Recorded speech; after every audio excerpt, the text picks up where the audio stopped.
Hello नमस्कार विद्यार्थी मित्रों, नमस्कार। तो वाला विद्यार्थी मित्रों, चैनल ने सब्सक्राइब ना करे तो सब्सक्राइब कर लेजो, बेल नोटिफिकेशन हिट कर देजो जेથી આવનારી યુઝફુલ વિડીયો મળે। તો આજનો વિડીયો છે તે ધોરણ 7 માટે વિષય ગણિત છે, પ્રકરણ નંબર 1 પૂર્ણાંક સંખ્યા છે, જેમાં આપણે આજે સ્વાધ્યાય 1.2 નું વિડીયો 1.2 નું આખું સોલ્યુશન જોશું। પ્રશ્ન નંબર 1 છે કે 3 ગુણ્યા માઇનસ। તો વિદ્યાર્થી મિત્રો, તમને એક વસ્તુ યાદ રાખવાની કે 2 ગુણ્યા 2 હોય તો કે માઇનસ માઇનસની નિશાની હોય ને તો માઇનસ માઇનસ શું થઈ જાય પ્લસ, તો 2 દુ કેટલા થઈ જાય 4 થઈ જશે, બરાબર રાઈટ। આવી રીતે તમારે યાદ રાખવાનું છે।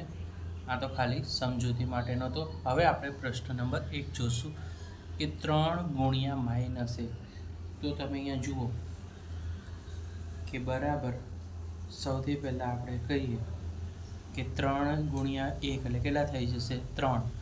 અહીંયા વત્તા છે ને અહીંયા ઓછા છે, તો વત્તા ઓછા શું થાય ઓછા થશે, તો જવાબ શું આવશે -3, બરાબર વિદ્યાર્થી મિત્રો, ધ્યાન રાખજો। હવે બીજો દાખલો જોશું કે 1 ગુણ્યા 225। તો 225નો આપણે કરીએ તો શું આવે 225 એકા 225। તો જવાબ યાદ રાખવાનો કે ઓછા વત્તા શું થાય ઓછા, તો 225 આવશે, બરાબર। તમારે એક નિયમ યાદ રાખવાનો, વત્તા વત્તા આપેલું હોય તો શું થઈ જાય ઓછા થઈ જાય, અને ઓછા ઓછા શું થઈ જાય વત્તા થઈ જાય, રાઈટ। હવે કોઈ ઓછા હોય અને એક વત્તા હોય તો જવાબ શેમાં આવશે ઓછામાં જ આવશે, બરાબર। આ વસ્તુ તમારે યાદ રાખવાનું છે। હવે છે -21 ગુણ્યા -30। તો અહીંયા તમે જોશો કે -21 ગુણ્યા માઇનસ કેટલા છે 30 છે, તો 21 તેરી કેટલા થઈ જાય 63 થઈ જાય, તો એનો જવાબ શું આવશે 630 થઈ જશે, રાઈટ વિદ્યાર્થી મિત્રો। હવે જુઓ 316 એકા કેટલા થશે 316, પણ અહીંયા જુઓ કે -316 છે ગુણ્યા -1 છે, તો 316 એકા માઇનસ માઇનસ શું થઈ જશે ઉડી જશે, એટલે પ્લસ થઈ જશે, માઇનસ માઇનસ શું થાય પ્લસ, એટલે 316 થઈ જશે, રાઈટ। હવે જુઓ 15 ગુણ્યા 0 ગુણ્યા -18। તો સૌથી પહેલાં આપણે એનું લખીએ કે માઇનસ કેટલા છે, સૌથી પહેલાં લખીએ કૌંસની અંદર કે -15 ગુણ્યા 0 ગુણ્યા કેટલા છે 18 છે, રાઈટ વિદ્યાર્થી મિત્રો। હવે આપણે એનું સોલ્યુશન કરીએ કે 15નો 0 હારે ગુણાકાર કરીએ તો શું થઈ જશે 0 થઈ જશે, ગુણાકારનું ચિહ્ન કૌંસની અંદર કેટલા છે 18 છે, તો -18 છે તો 18। હવે 0ની હારે કોઈ પણ સંખ્યા ગુણો તો જવાબ શું આવે 0 જ આવે, બરાબર વિદ્યાર્થી મિત્રો। 0 હારે -1 કરો કે 0 હારે -2 કરો તો જવાબ હંમેશા 0 આવે। હવે જુઓ કે -12 ગુણ્યા -11 ગુણ્યા 10। તો આ રીતનું હોય તો સૌથી પહેલાં શું થાય તો કે -12 લખી કાઢ્યું, ગુણ્યા 11 લખ્યું, માઇનસ ગુણ્યા કેટલા લખશું આપણે 10 છે, રાઈટ। તો સૌથી પહેલાં આપણે જુઓ 12 ગુણ્યા 11, તો આપણે અહીંયા કરીએ કે 12 ગુણ્યા 11, બે રકમની 0, 12 એકા 12, 12 એકા 12 કેટલા થઈ ગયા 132 થઈ ગયા, એને ગુણ્યા 10 કરશું એટલે 1320 થઈ જાય। તો -12 ગુણ્યા -11, માઇનસ માઇનસ પ્લસ 132 કેવા આવ્યા પ્લસમાં જવાબ આવ્યા, પ્લસ એટલે આગળની નિશાની કરો પણ તો પણ ચાલે અને ના કરો તો પણ ચાલે, આગળ કશું નિશાની ના હોય તો ખબર પડી જાય કે પ્લસ છે ભાઈ, ગુણ્યા 10। તો હવે 132 ગુણ્યા 10 છે, રાઈટ વિદ્યાર્થી મિત્રો। તો 132 ગુણ્યા 10 કરો એટલે 1300 ને કેટલા થઈ જશે 20 થઈ જશે, રાઈટ। આ એનો શું થયો જવાબ આવ્યો, રાઈટ। સ્ક્રીનશોટ પાડી લો।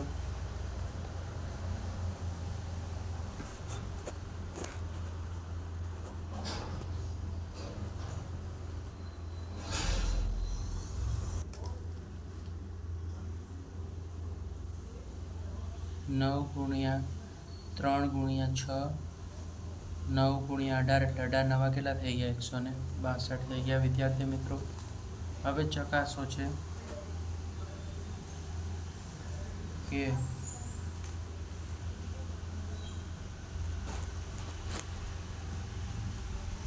18 ગુણ્યા 7 વત્તા -3 બરાબર 18 ગુણ્યા 7 વત્તા 18 ગુણ્યા -3. એટલે એવું કહેવા માંગે છે કે જે તમારો ડાબી બાજુ છે એ તમારો શું થવું જોઈએ? જમણી બાજુ થવું જોઈએ. તો સૌથી પહેલાં ડાબા લખશું. ડાબા એટલે ડાબી બાજુની રકમ લખશું.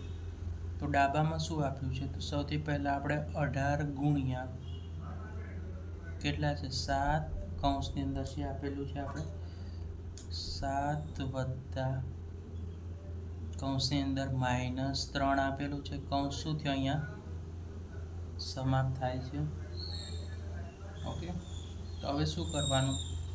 18 ના 18 એવી જ રીતે લખવાના, ગુણ્યા કૌંસની અંદર લખશું આપણે 7 ના 7. હવે જો વત્તા ઓછા શું થાય? તો કે વત્તા ઓછા ઓછા થશે. ઓછા 3 થઈ ગયા વિદ્યાર્થી મિત્રો. તો 18 ગુણ્યા 7માંથી 3 જાય તો કેટલા વધશે? 4 વધે. તો 18 ગુણ્યા 4 એટલે કેટલા થઈ જશે? 72 થઈ ગયા. રાઈટ. આ ડાબી બાજુનો જવાબ આવ્યો. હવે જમણી બાજુનો જવાબ લખવાનો આપણે. જમણી બાજુની સૌથી પહેલાં રકમ લખશું આપણે. તો શું છે? 18 ગુણ્યા 7 આ રકમ છે નહીં એટલે લખશું આપણે સૌથી પહેલાં 18 ગુણ્યા 7. પછી જુઓ પ્લસનું ચિહ્ન કૌંસની અંદર 18 ગુણ્યા ગુણાકારનું ચિહ્ન -3 છે અને શું છે? આખા કૌંસનું છે. તો આખો કૌંસ બનાવી દઈએ. તો 18 ગુણ્યા 7 તો 18 સત્તા કેટલા થાય? 126 થાય. વત્તાનું ચિહ્ન સૌથી પહેલાં આપણે કૌંસ બનાવશું 18 ગુણ્યા 3. અહીંયા જો માઇનસ છે 18 ગુણ્યા -3 છે તો 18 ત્યારે 54 પણ નિશાની શેની છે? માઇનસ એટલે કે બાદબાકીની છે તો માઇનસની ચિહ્ન લાગશે. રાઈટ. હવે 126 ને 126 વત્તા ઓછા શું થાય વિદ્યાર્થી મિત્રો? ઓછા થાય. તો અહીંયા 54 કેવા આવશે? બાદબાકીમાં આવશે. તો 126માંથી 54 જશે તો કેટલા વધશે? 72 આ વધ્યા. તો તમે જોઈ શકો છો કે ડાબા બાજુનો જવાબ છે એ કેવો છે? જમણી બાજુ. માટે લખી શકાય કે ડાબા બરાબર જાબા. જમણી બાજુ. રાઈટ.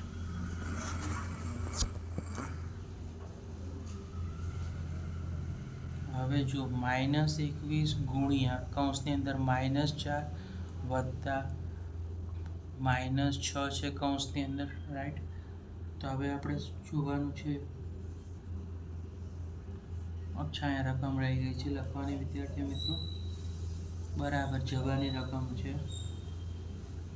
કે -21 કૌંસની અંદર છે ગુણ્યા માઇનસ કેટલું છે? 4 છે પ્લસ સાઇન કૌંસ છે એની અંદર કૌંસ આપ્યો છે -21 ગુણ્યા માઇનસ કેટલું છે? 6 છે. અને શું છે? આખો કૌંસ છે. તો આખો કૌંસ બનાવી દેવાનો વિદ્યાર્થી મિત્રો. તો સૌથી પહેલાં આપણે લખીએ. સૌથી પહેલાં ડાબી બાજુની રકમ લખવાની. ડાબા બરાબર જાબા સાબિત કરવાનું છે. ચકાસ કે સાબિત કરો એક જ થાય. તો સૌથી પહેલાં ડાબા તો એક માઇનસ કેવા છે? 21 ગુણ્યા અહીંથી જ લખવાનું કૌંસની અંદર છે -4 વત્તા -6 છે તે આપણે લખી કાઢ્યું અને કૌંસ આપણે કમ્પ્લીટ કર્યું. ડાબી બાજુની રકમ આપણે બધી અહીંયા ટ્રાન્સફર કરી એટલે કે લખી કાઢી. હવે શું કરશું? તો કે -21 ના -21 કૌંસની અંદર લખી નાખવાના. ગુણાકારનું ચિહ્ન અહીંયા જો -4 -6. રાઈટ. વચ્ચે શેનું નિશાની છે? પ્લસની છે. એટલે ઓછા વત્તા શું થશે? વત્તા અને પાછા ઓછા છે તો શું થશે? ઓછા. તો 4 ને 6 10 આવશે, પણ કેવા આવશે? ઓછા આવશે. રાઈટ? ઓછા ઓછા વત્તા થાય, પણ અહીંયા વત્તા છે એટલે પાછા શું થઈ જશે? ઓછા. તો જવાબ 10 કેવો આવ્યો? માઇનસમાં આવશે. હવે જુઓ, સૌથી પહેલાં જુઓ માઇનસ કેટલા છે અહીંયા?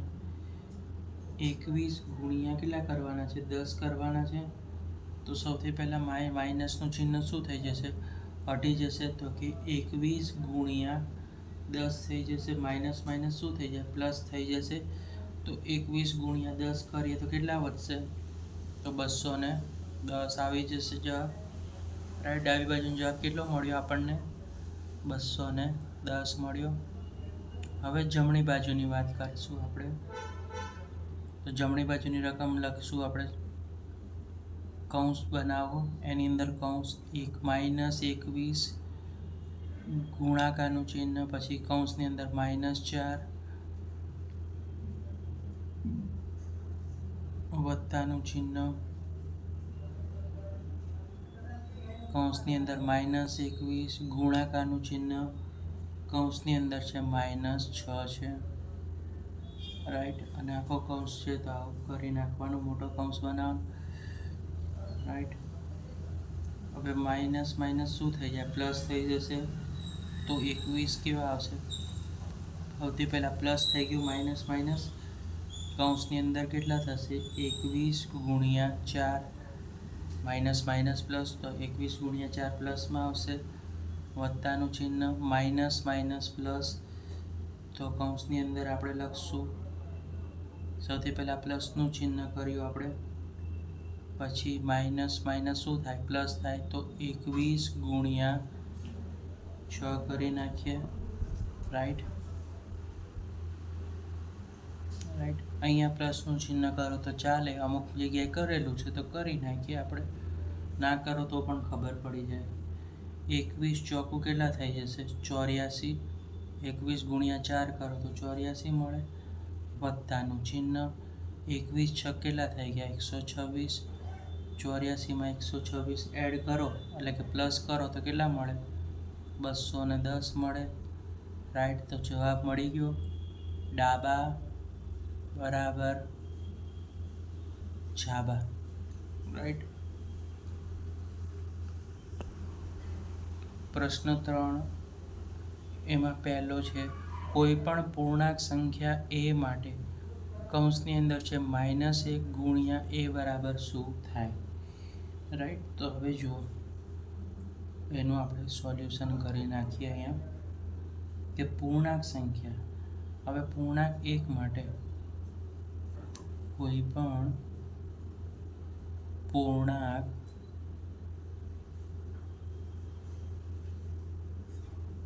a માટે, હવે શું કીધું? a માટે કીધેલું છે. -1 ગુણ્યા બરાબર એ થાય. તો સૌથી પહેલાં આપણે લખવાનું -1 ગુણ્યા a. તો હવે 1નો a હારે ગુણાકાર કરીએ તો શું થાય? a થશે. પણ અહીંયા ઓછાની નિશાની છે તો આ બારનો જવાબ પણ શું આવશે? a થાય. શું થશે? -a થાય. હવે અહીંયા b હોય, 2 ગુણ્યા a હોય તો અહીંયા માઇનસ કેટલા થાય? a થાય. રાઈટ? હવે પ્રશ્ન નંબર 2, નીચેની પૂર્ણાંક સંખ્યાઓ -1 સાથેનો ગુણાકાર શું થશે? રાઈટ? પહેલી સંખ્યા આપેલી છે a બરાબર -22 છે. તો સૌથી પહેલાં તમારે શું કરવાનું? -1 લખશું. તો સૌથી પહેલાં જવાબ લખીએ આપણે. તો -1, પછી જો ગુણાકારનું ચિહ્ન, પછી આ 22 છે તો અહીંયા કેટલા લખવાના? -22. હવે તો તમને ખબર છે કે માઇનસ માઇનસ શું થઈ જાય? પ્લસ. તો 22 એકા કેટલા થઈ જાય? 22. આ નિયમને યાદ રાખવાનો કે જ્યારે સંખ્યા માઇનસ માઇનસમાં આપી હોય તો જવાબ હંમેશા પ્લસમાં જ આવે. રાઈટ? આ વસ્તુ યાદ રાખવાની.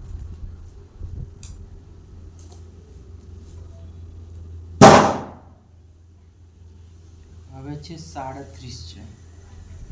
તો સૌથી પહેલાં આપણે લખશું જવાબમાં કે -1 ગુણ્યા 37.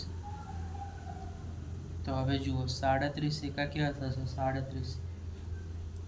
અહીંયા એક કેવો છે? માઇનસમાં છે. તો આ નિયમ યાદ રાખો કે એક સંખ્યા માઇનસ હોય અને એક પ્લસ હોય તો જવાબ શેમાં આવે? -37 આવશે. હવે 0 છે.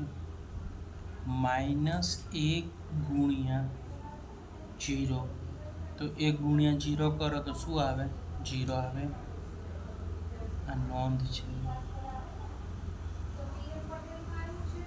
IMP. પ્રશ્ન નંબર 4.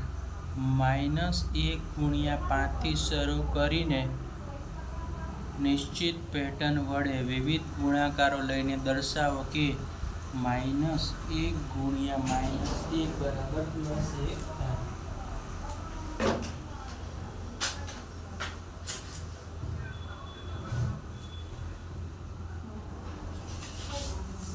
+1 થાય. રાઈટ. 1 ગુણ્યા 5 થી શરૂ કરીને નિશ્ચિત પેટર્ન વડે વિવિધ ગુણાકારો લઈને દર્શાવો કે જવાબ 1 થાય. તો સૌથી પહેલા લખવાનું છે અહીંયા માઇનસની નિશાની 1 ગુણ્યા 5. તો 1 ગુણ્યા 5 એટલે કેટલા થઈ જાય? -5. હવે આવી રીતે 4 છે, 3 છે, એ 5 સંખ્યા બનાવવાની છે પેટર્ન પ્રમાણે. તો -1 ગુણ્યા 4 કરો તો જવાબ શું મળે? 4 બનશે. 4 એકા 4 પણ માઇનસની નિશાની તો -4 થઈ ગઈ બરાબર. -5 વત્તા કેટલા લખશું આપણે? 1. રાઈટ. હવે -1 ગુણ્યા 3. તો અહીંયા 3 લખશું. -3 આવે. 3 એકા 3 પણ માઇનસની નિશાની તો -3. હવે અહીંયા લખશું આપણે -4 વત્તા 1. રાઈટ. હવે અહીંયા લખશું -1 ગુણ્યા 2. તો જવાબ કેટલો આવશે? 2 આવશે. કેવા આવશે? માઇનસ. તો અહીંયા કેટલા લખશું? -3 વત્તા 1. બરાબર. 3 માંથી 1 જાય તો 2 આવી જાય. 4 માંથી 1 જાય તો કેટલા? 3 આવે. 5 માંથી 1 જાય તો કેવા? -4 આવે. ઓકે. -1 ગુણ્યા 1. તો 1 એકા કેટલા થાય? 1 થાય. આન્સર 1 આવ્યો. તો અહીંયા કેટલા લખશું આપણે? તો કે -2 વત્તા 1. હવે જુઓ અહીંયા -1 ગુણ્યા 0 કરીએ તો જવાબ શું આવે? 1 ગુણ્યા 0 કરીએ તો 0 જ આવે. તો અહીંયા કેટલા લખશું? -1 વત્તા 1. હવે જો 1 વત્તા 1 કરો તો શું આવે? 0 આવે. ઓછા વત્તા ઓછા તો 0 આવી ગયું. રાઈટ. હવે છેલ્લો જે છે 1 માઇનસ ગુણ્યા -1. માઇનસ માઇનસ શું થાય? પ્લસ થઈ જાય. તો જવાબ શું આવશે? 1 એકા 1. અહીંયા લખશું આપણે 0 વત્તા 1. રાઈટ. આ રીતે પેટર્ન બને. તો વિદ્યાર્થી મિત્રો, વિડીયો પસંદ આવે વિડીયોને લાઇક કરી દેજો, ચેનલને સબસ્ક્રાઈબ કરી દેજો અને વિડીયો તમારા મિત્રો સુધી શેર કરી દેજો. Like, share and subscribe.